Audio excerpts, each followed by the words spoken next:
Donc aujourd'hui, on se retrouve pour le premier événement Impulso, donc qui va venir rassembler tout l'écosystème, où on va avoir la rencontre entre nos partenaires et nos bénéficiaires de la Mission France. Donc suivez-nous pour cette journée. À tout de suite.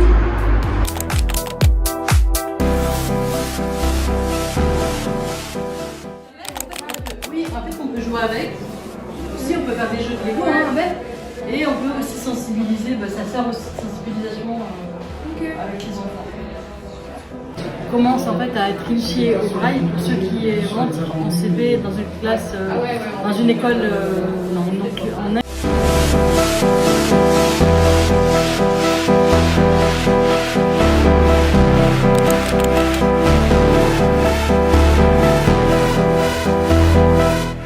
Des produits plutôt qualitatifs, des bons fromages qui sont vendus à un prix hyper attractif.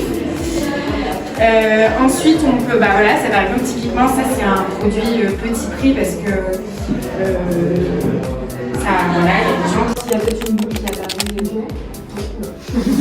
Et Ça ensuite, se voit visuellement si c'est nouveau. ça peut se voir. Ok. Ou ça peut être aussi, comme là tu vois, un téton qui est rétracté, alors que d'habitude il l'est pas. Donc s'il est d'habitude, il n'y a pas de souci. Mais si on aperçoit un changement, là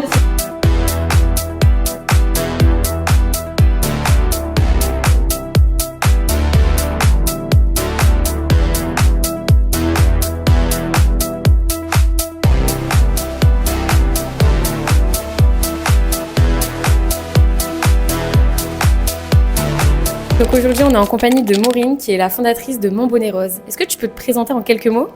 Alors, Maureen, j'ai 56 ans et j'ai créé l'association il y a 6 ans et demi maintenant. Ok. Est-ce que tu peux nous dire en quoi consiste du coup ton association ? Alors, on accompagne les femmes atteintes de cancer, aussi bien au niveau national qu'au niveau local, avec différentes missions et différentes actions. Et comment tu as rencontré Impulso ? Alors, au Souffle du Nord, parce qu'ils étaient hébergés là-bas, et nous, on a eu plusieurs actions pour lesquelles le Souffle du Nord nous a accompagnés, et on a assez vite fité entre nos deux assos. Ok. Et c'était quoi tes problématiques avant de rencontrer Impulso, et les volontaires devaient t'aider sur quel sujet ? Alors, c'est un petit peu une problématique qu'on peut rencontrer à la création d'une asso. Impulso a commencé à nous aider, on avait 2 ans d'existence, donc une problématique de structuration, de développement, pour lesquelles on a été accompagnés pendant quelques semestres.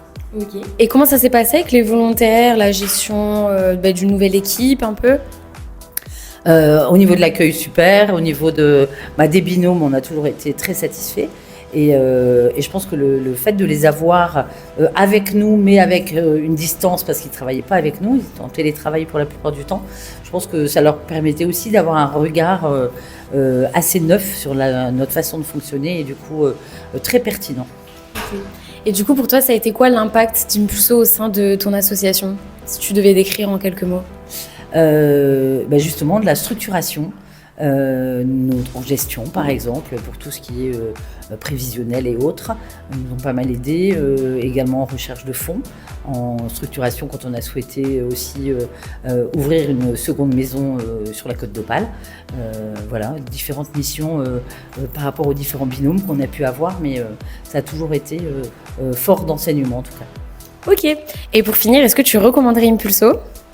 Par rapport à tout ce que j'ai dit précédemment, évidemment, je recommande vivement d'accueillir des volontaires Impulso. Ok, merci beaucoup Maureen. Merci à vous.